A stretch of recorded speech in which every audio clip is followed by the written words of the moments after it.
Bismillahirrahmanirrahim. Welcome back to my channel Learn and Grow with Faraz. If you have not subscribed my channel, you are requested to please subscribe my channel so that my videos will be very and readily available to you. And you can watch this video in the playlist of consumer behavior. When I will complete this video, I will add it into the playlist of consumer behavior so you can watch it from there. So let's go to our today's discussion topic without casting any delay. Okay, this is actually a continuation of previous videos. You can go to the playlist of consumer behavior and you should watch the previous videos before watching this video because then it will be very helpful and very understandable for you. Okay, our next topic is social class. What is social class? Social class basically, in a nutshell, in a layman language, social class actually represent from which sector of the society, from which sector of social class you belong to, what is your social standing and hierarchy, and your status in the society represents the social class. What is it says? It says, just a minute. Let me go to that slide first. Okay. Ji.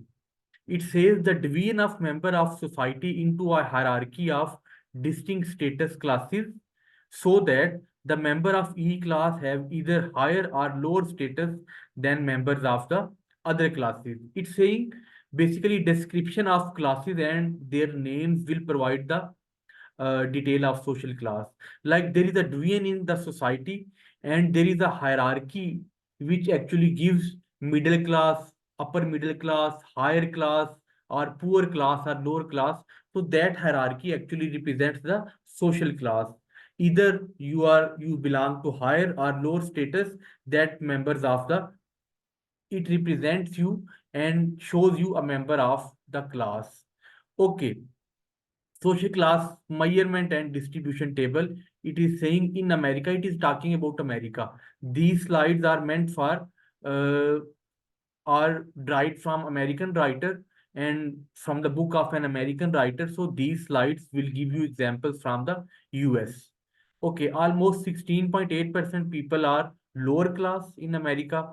Almost 32.3% they belong to working class, 32.8% belong to middle class, then 13.8% people they belong to upper middle class, and almost 4.3%, only 4.3% people are considered in the upper class. So these are various social classes, a distribution of social classes in America.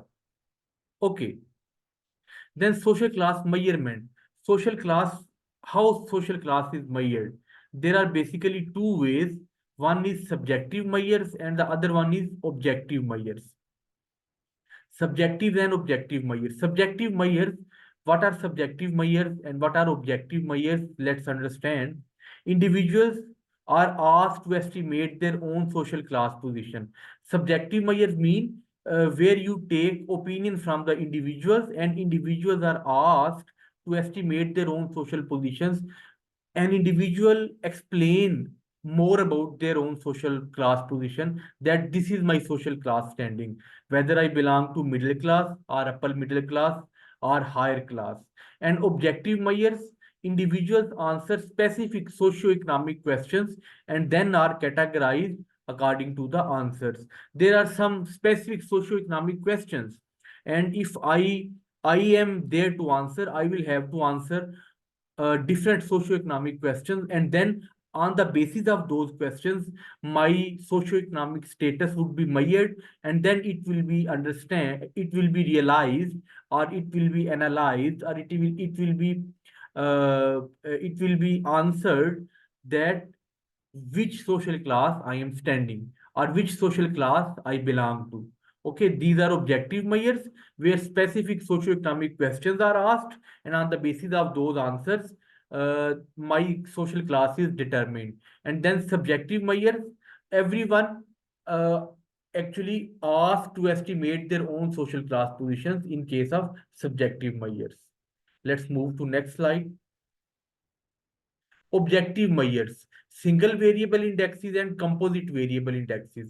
In single variable indexes, either the occupation or the education or the income or some other variables which are related to social class, they are actually considered, and it is observed that what is my occupation, what is my education level, what is my income level.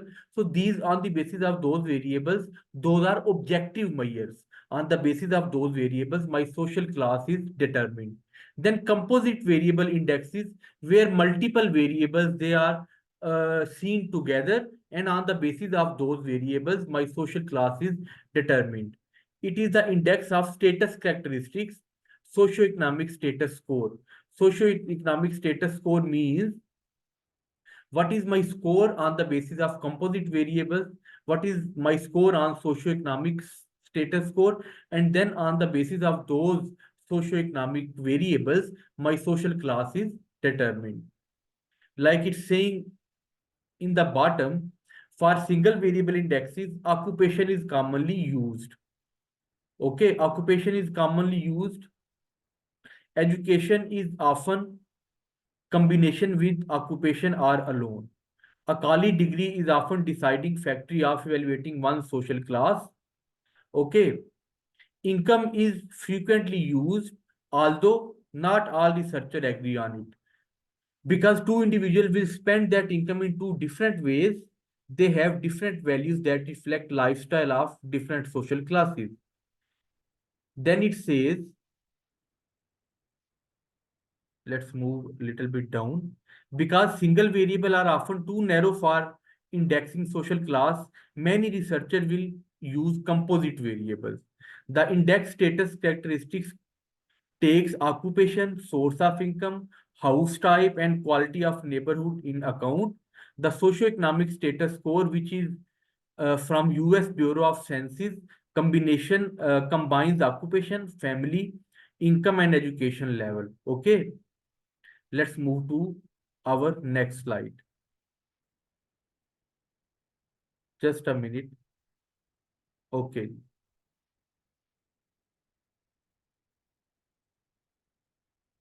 Discussion question, you can skip it.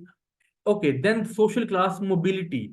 There can be upward mobility, downward mobility, or rags to riches. Upward mobility is like my parents, they are, let's suppose, they are earning $50,000 in a year, and now I am their sibling, I am their son, and I'm not sibling, I'm their son, and I am earning 80,000 US dollars in a year. So this is upward mobility. When I am moving higher than my parents, then downward mobility, maybe my parents were getting $80,000 a year, my father was earning, and my earning is $50,000 a year. This is downward mobility. Okay. And then is rags to riches. Rags to riches that occur, they are very fewer. In fewer cases, you are not earning healthy amount, but you somehow maybe manage to get a very successful business, and maybe you are having a very high amount of, you are achieving a very high amount of lottery ticket. You won the lottery ticket, and then you started your own big business. So this is rags to riches, but this happens in very few cases. Okay, the next topic is geodemographic cluster. What is geodemographic cluster? Let me read it for you. A composite segmentation strategy that uses both geographic variables, for example, zip codes or neighborhoods, and demographic variables, for example, income, occupation, to identify the target markets. Geographic variable, which are your, with respect to your location, with respect to your geography, these are zip codes, etc. And demographic variable, your income, your occupation, etc. Those are your, and on the basis of those, to identify the target markets. Okay, prism cluster, I will make a separate video on prism cluster. In this video, I'm not be discussing prism cluster because maybe the video becomes so long. Okay, the affluent consumer. What are affluent consumer? Growing number of, it says, Growing number of households can be classified as mass affluent with incomes of at least $75,000 in a year. Some researchers are defining affluent to include lifestyle and psychographic factors in addition to income. Affluent consumers, they are the class of consumer which is spending affluently or which is spending lavishly on various products and various communities. And at least for coming into the category of affluent consumer, you should be able to have more than 75,000 or at least $75,000 in a year. Okay. So some researchers, they are defining affluent to include, they are defining it because of their lifestyle and their psychographic factors in addition to income.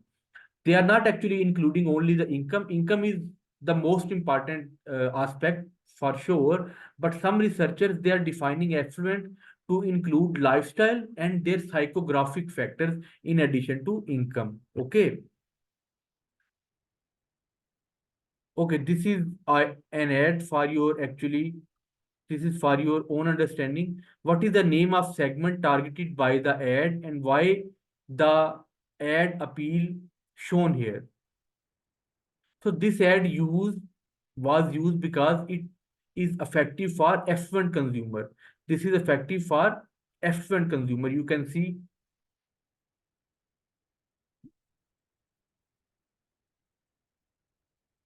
see so for affluent consumer. What is middle class? Now, middle class is actually the highest number of people they are included in the middle class. The middle 50% of household income, household earning between 25,000 to $85,000 in a year, they are included in the middle class. The emerging Chinese middle class and moving up to more near luxuries. In China, middle class is actually emerging very fastly, and they are also moving near to luxurious class. So middle class is actually the earning should be between 25,000 to $85,000. So if you are earning in between those numbers, you are included in the middle class. Then working class, household earning 40,000 or less control more than 35% of the total income in the US. And these consumers tend to be more brand loyal than wealthier consumers. This is also reality that these consumers, the working class consumer, they are more loyal as compared to the wealthier consumers. Let's skip the discussion questions. Then comes the techno class. Techno class, what is techno class?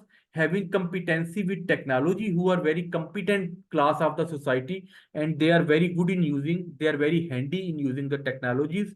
Those without are referred to as technologically underclass. They are technologically underclass. Parents are seeking computer exposure for their children. Geeks now use it as friendly and fun. Geeks are basically the person who are very familiar with the technology, who are very good in technology. In what ways have the prestige and status of geeks been changes? Yeah, the status of geeks is being changing. The change is due to importance of consumers. Then consumer behavior and social class, clothing, fashion, and shopping. Basically, on the basis of consumer behavior, their choice of clothing, their choice of fashion, their trend of shopping is determined. Then pursuit of leisure. Pursuit of leisure means that I purchase clothes for my own happiness. So this is pursuit of leisure. Saving, spending, and credit on the consumer behavior is determined on the basis of their saving pattern, their spending pattern, how much credit they are actually getting. Then social class and communication. So their social class and their communication with other classes is also determined. Basically, it is ultimately determining the consumer behavior. So consumer behavior is determined like this way. So this is end of this video. If you have not yet subscribed my channel, you are requested to please go to the subscribe button and subscribe my channel. Look, this channel will be very helpful for you if you are student of business studies or if you are interested in understanding about business studies, and if you want to increase your knowledge, these videos would be really helpful for you. So that's why I keep on emphasizing that you should learn, you should subscribe my channel so that these videos would be useful for you. Thank you for coming to my channel. Fi Amanillah. Stay blessed.